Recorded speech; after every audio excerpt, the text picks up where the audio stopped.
الرحمن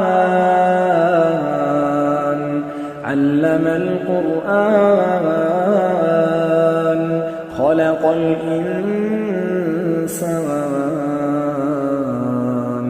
علمه البيان الشمس والقمر بحسبان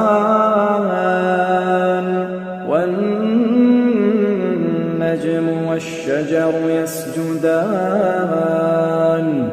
والسماء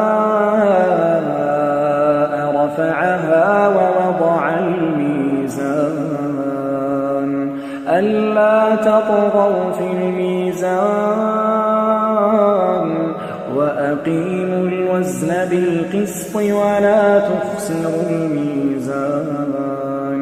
والأرض وضعها للأنام